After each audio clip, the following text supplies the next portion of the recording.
Chowmein বানানোর জন্য ready.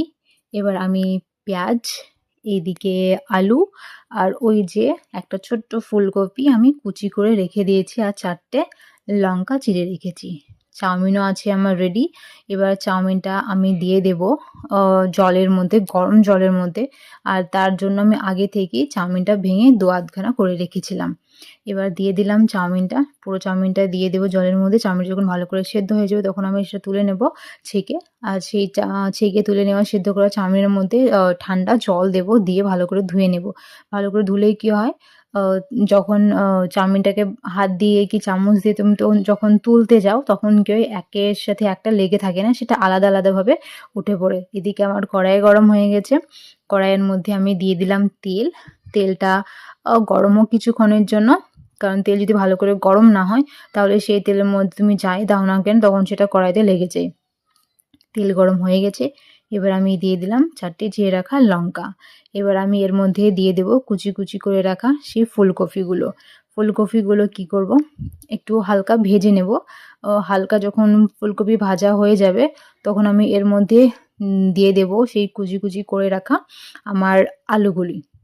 এবার আলুগুলো দিয়ে দিলাম, মিক্স করে নেব সব আলুগুলো দিয়ে। আলু আর ফুলকপি ভালো করে ভেজে নেব। তার মধ্যে আমি দিয়ে দিলাম কুচি করে রাখা পেঁয়াজ, হালকা পরিমাণে হলুদ দিয়ে দেব, মানে খুবই কম। হলুদটা দিলাম হালকাই, কারণ আমি বেশি হলুদ পছন্দ করি না, মানে চাউমিনে দেওয়া বেশি হলুদ পছন্দ করি না।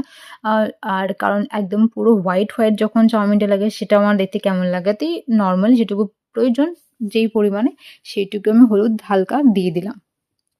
এদিকে আমার আলু, ফুলকপি, পেঁয়াজ ভালো করে ভাজা হয়ে গেছে। ভালো করে যখন ভাজা হয়ে গেছে আমি আর আলাদা কড়াইতে কি আলাদা কোনো কিছুতে ডিমটা ফ্রাই করলাম না। আমি কি করলাম, এক সাইডেই কড়াই এক সাইডেই আমি সেই ভেজে রাখা আলু, ফুলকপি ওগুলো সাইড করে দিলাম।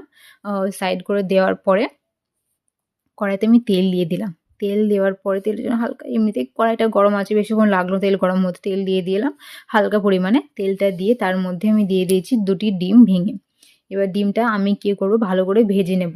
এই যে দেখতে পাচ্ছ ঝুরঝুরি করে ভাজা হয়ে গেছে। ঝুরঝুরি করে যখন ভাজা হয়ে যাবে তখন সেটাকে আমি কী করব, ভালো করে এই আলু ফুলকপির সাথে মিক্স করে নেব।